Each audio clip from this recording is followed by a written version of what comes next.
Good morning, students. We are continuing our topic organization of production.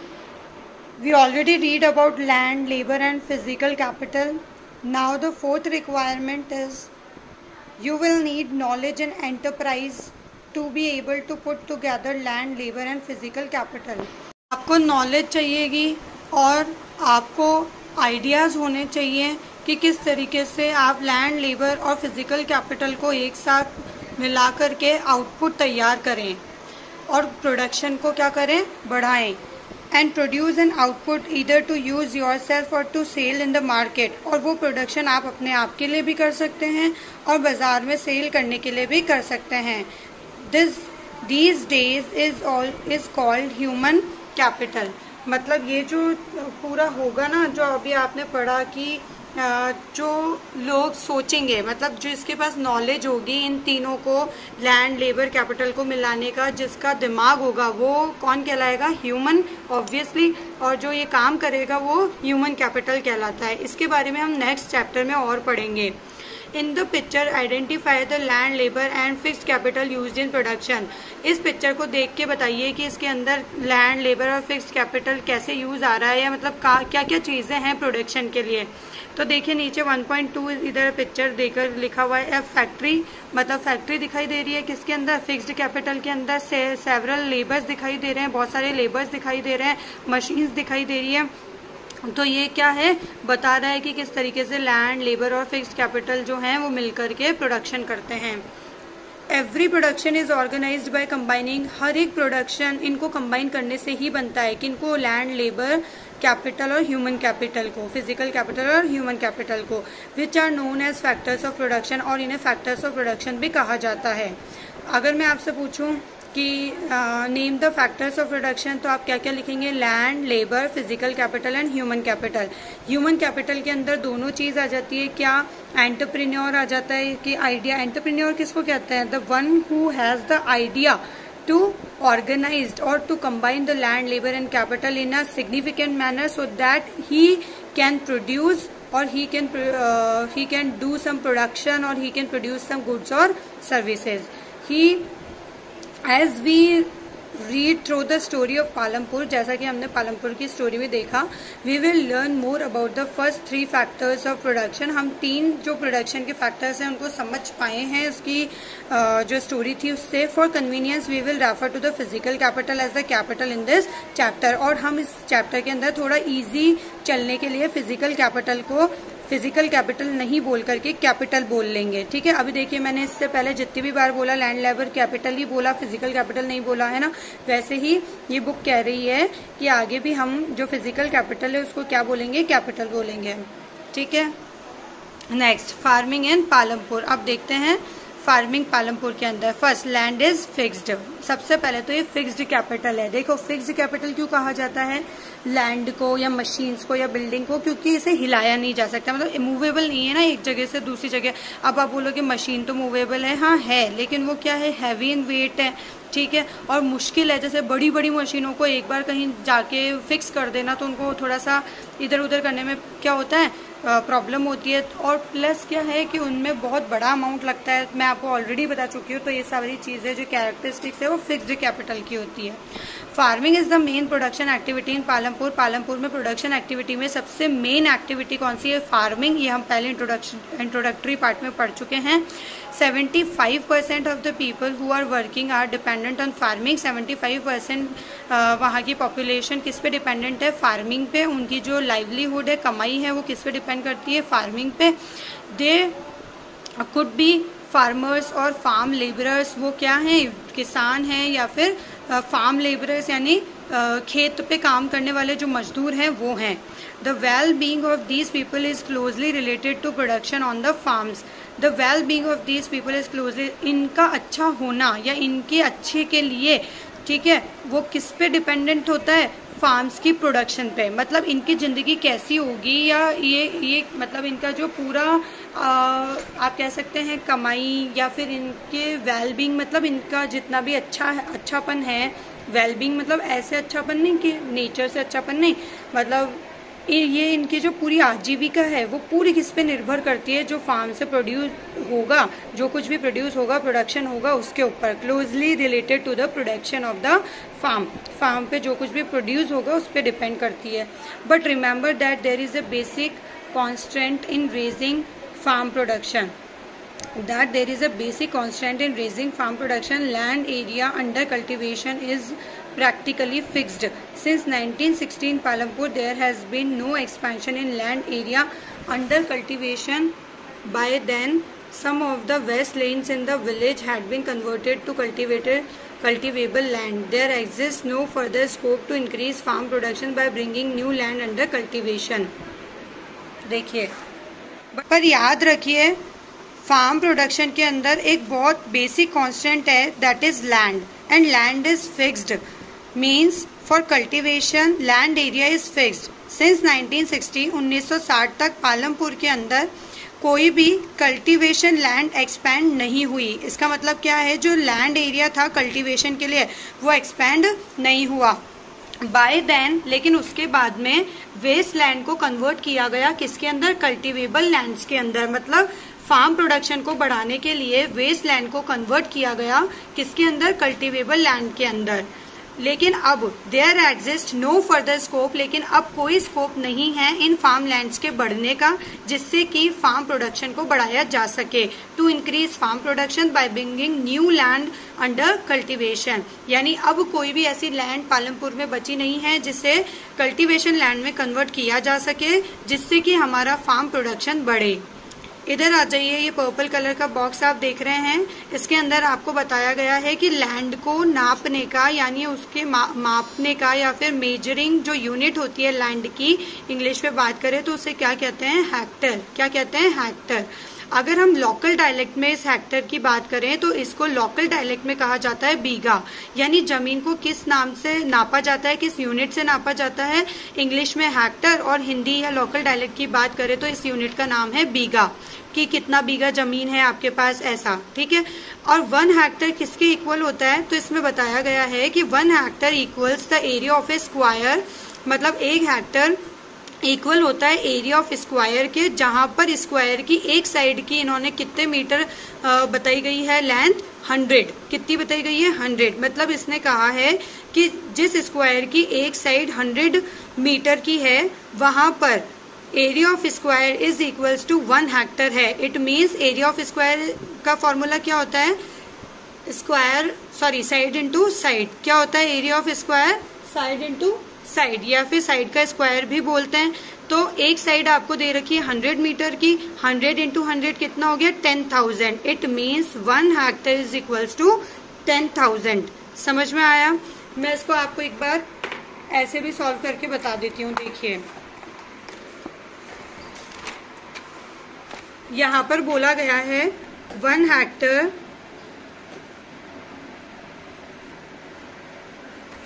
Is equals to area of square, area of square, where ये भी कहा गया है कि जहां पर वन साइड ऑफ स्क्वायर कितनी दी गई है, 1 side of square is 100 metre. कितनी है, 100 मीटर, ठीक है। तो एरिया ऑफ स्क्वायर क्या होता है, एरिया ऑफ स्क्वायर क्या होता है, साइड इंटू साइड, ठीक है। साइड क्या दी गई है, 100 इंटू 100, तो कितना आ गया, 10,000। It means 1 hectare is equals to 10,000। समझ में आ गया, 10,000 मीटर स्क्वायर, ठीक है। यही इसके अंदर दिया गया है। सेकेंड पॉइंट पे आ जाइए, is there a way one can grow more from the same land. क्या कोई ऐसा उपाय है कि सेम लैंड से ज्यादा प्रोडक्शन हो सके। मतलब सपोज कीजिए कि 2 हेक्टर आपके पास कल्टीवेशन लैंड है, ठीक है, जिसके ऊपर 10 किलो गेहूं उगते हैं। हम सिर्फ एक एग्जाम्पल ले रहे हैं, वापस बोल रही हूँ, अपने पास 2 हेक्टेयर्स की एक जमीन है, एक लैंड है, एरिया ऑफ कल्टीवेबल लैंड है, जिसके ऊपर 10 किलोग्राम क्या प्रोड्यूस हो रहा है, वीट। ठीक है, क्या हम उस 2 हेक्टेयर की लैंड पे ज्यादा प्रोडक्शन कर सकते हैं क्या, ऐसा ये पूछ रहे हैं। In the kind of crops grown and facilitates available, Palampur would resemble a village of the western part of the state of UP. अगर हम बात करें जिस तरीके से वहाँ पर क्रॉप्स, मतलब जिस तरीके की क्रॉप वहाँ उगाई जाती है, कहाँ, पालमपुर में, और जिस तरीके की फैसिलिटीज पालमपुर में अवेलेबल है, हम इसे रिजेंबल कर सकते हैं, मान सकते हैं कि western part of the state में आता है, मतलब उससे रिजेंबल करता है। कहाँ के, यूपी के। All land is cultivated in Palampur, जितनी भी जमीनें पालमपुर के अंदर कल्टिवेट की गई है। No land is left idle, कोई भी जमीन अब खाली नहीं बची है। कहने का मतलब अब हम लैंड को खींच के बड़ा तो नहीं कर सकते ना, जितनी लैंड्स अवेलेबल हैं हमारे पास उस गांव में उतनी ही रहेगी। ठीक है, ड्यूरिंग रेनी सीजन के टाइम पे फार्मर्स ग्रो जवार एंड बाजरा।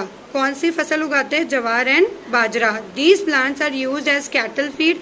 इनको, इन पौधों को, इन प्लांट्स को कौन सा भोजन कहा जाता है, जानवरों के खाने के उपयोग में आने वाला भोजन, यानी cattle feed. It is followed by cultivation of potato between October and December. Means दिसंबर और अक्टूबर के बाद जब पोटैटो इसमें उगाए जाते हैं, उसके बाद ये उगाई जाती है क्या, जवार और बाजरा। इन द विंटर सीजन, और विंटर सीजन के अंदर देखिए आपको ब्रैकेट में नाम दिए हुए हैं कि रेनी सीजन को खरीफ भी कहा जाता है, विंटर सीजन को राबी भी कहा जाता है ना। Fields are sown with wheat. Winter season के अंदर गेहूं को बोया जाता है। From the wheat produced farmers keep enough wheat for the families consumption. और जब ये गेहूं उग जाते हैं तो जो फार्मर है वो अपनी फैमिली के यूज में आने वाला, अपनी फैमिली के कंजप्शन में यूज आने वाला जो वीट होता है उसको यूज ले लेता है, और बाकी का जो सरप्लस बचता है, मतलब बाकी का जो एक्स्ट्रा बचता है, वो किसके लिए यूज, वो उसका क्या करता है, मार्केट में बेच आता है, मतलब मार्केट में सेल करके पैसा कमा लेता है। Part of the area, land area is also devoted to sugar cane. Sugar cane, गन्ना, मतलब लैंड का एक पार्ट शुगर कैन के लिए भी दे रखा है, जो कि साल में एक ही बार उगता है। ठीक है, sugar cane in its raw form और as jaggery is sold to the traders in Shahpura. और जो शुगर कैन उगता है, कटता है, वो क्या, कैसे यूज आता है, या तो शुगर बनाने के लिए as a raw form use आता है, या फिर जागरी यानी गुड़ बनाने के लिए, जागरी मतलब गुड़ बनाने के लिए शाहपुरा ट्रेडर्स को बेच दिया जाता है। शाहपुरा गांव का नाम है, और ट्रेडर्स मतलब वहाँ के जो सेलर हैं, ट्रेडर्स मतलब कि जो कि लेन देन का काम करते हैं, ठीक है, वो उनको दे दिया जाता है, और वो क्या करते हैं, आगे उसको फर्दर प्रोसेस करके बेच देते हैं। The main reason why farmers are able to grow 3 different crops in a year in Palampur is due to the well developed system of irrigation. Main reason कि फार्मर्स, जो गांव है उसके अंदर, पालमपुर जो गांव है उसके अंदर 3 क्रॉप्स कैसे साल भर के अंदर उगा पाते हैं, उसके पीछे का मेन जो कारण है वो ये है कि वहाँ का जो इरिगेशन सिस्टम है वो बहुत ही अच्छा डेवलप्ड है। वहाँ पर इलेक्ट्रिसिटी जो है वो आ जाती है, मतलब वहाँ पे इलेक्ट्रिसिटी की सुविधा है, फैसिलिटी है। Came early in Palampur, its major impact was to transform the system of irrigation. Persian wheels were till then used by farmers to draw water from the wells and irrigate small fields. देखिए, सबसे पहले पुराने time पे जो Persian wheels होते थे उसके through क्या किया जाता था, वेल्स से पानी निकाला जाता था, रस्सी होती थी उसके थ्रू बाल्टी लटका करके पानी निकाला जाता था। लेकिन इलेक्ट्रिसिटी के आने से पानी मोटर के द्वारा खींचा भी जा सकता है, और दूर तक के एरिया में क्या किया जा सकता है, सप्लाई भी किया जा सकता है पाइप्स के through. People saw that the electric run tube wells could irrigate much larger area of land more effectively। लेकिन इलेक्ट्रिसिटी से चलने वाले या मोटर्स के थ्रू इलेक्ट्रिसिटी के यूज से जो ट्यूबवेल्स के थ्रू पानी मिलता है वो बहुत ज्यादा एरिया को कवर करता है, लार्जर एरिया तक जा सकता है, बहुत इफेक्टिवली क्या करता है, इरिगेट करने के यूज आता है। The first few tube wells were installed by the government. कुछ ट्यूबवेल्स जो थे स्टार्टिंग के वो गवर्नमेंट द्वारा इंस्टॉल किए गए। ट्यूबवेल्स आप जानते हैं बोरिंग जैसे कहते हैं, है ना, वो tube wells. Soon However, farmers started setting up private tube-wells, लेकिन जल्द ही फार्मर्स अपने प्राइवेट ट्यूबवेल्स भी क्या करने लगे, सेट करने लगे। As a result by mid 1970s the entire cultivated area of 200 hectares was irrigated. As a result, और इसका रिजल्ट ये रहा कि बाय मिड 1970 1970 तक एंटायर कल्टिवेटेड एरिया जितना भी था 200 हेक्टेयर्स का कल्टिवेटेड एरिया वो क्या हो गया, इरिगेट हो गया।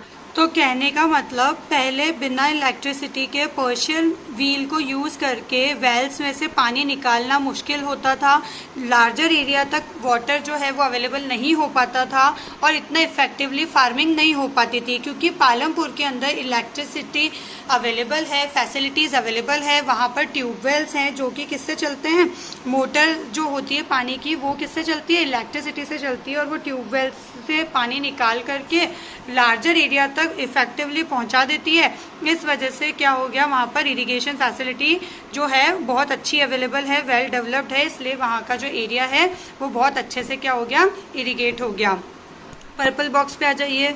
Not all villages in India have such high levels of irrigation, लेकिन भारत के सभी गांवों में इतनी हाई लेवल की इरिगेशन पॉसिबल नहीं है। Apart from the riverine plains, मतलब सिर्फ रिवराइन प्लेन्स या फिर कोस्टल रीजन्स जो हैं हमारी कंट्री के, सिर्फ वही हैं जो वेल इरिगेटेड हैं। बाकी सारे जितने भी एरियाज़ हैं जो कि नॉन रिवराइन है या कोस्टल एरिया नहीं है, वहाँ पर क्या नहीं होती है, इतनी अच्छी इरिगेशन नहीं होती है। इन कॉन्ट्रास्ट प्लेट्यू रीजन, इसके बिल्कुल उल्टा plateau region such as the Deccan plateau, जो डेक्कन प्लेट्यू है, have low levels of irrigation, वहाँ पर इरिगेशन लेवल बहुत ही कम है। Of the total cultivated area in the country a little less than 40% is irrigated even today, जितना भी टोटल कल्टिवेटेड एरिया है अपनी कंट्री का, अ लिटिल लेस देन 40%, 40% से भी come is irrigated even today, वो बहुत ही कम इरिगेटेड है। In the remaining areas farming is largely dependent on rainfall, बाकी जितने भी बचे हुए एरियाज हैं वहाँ पे फार्मिंग रेनफॉल पे डिपेंड करती है। Is it clear?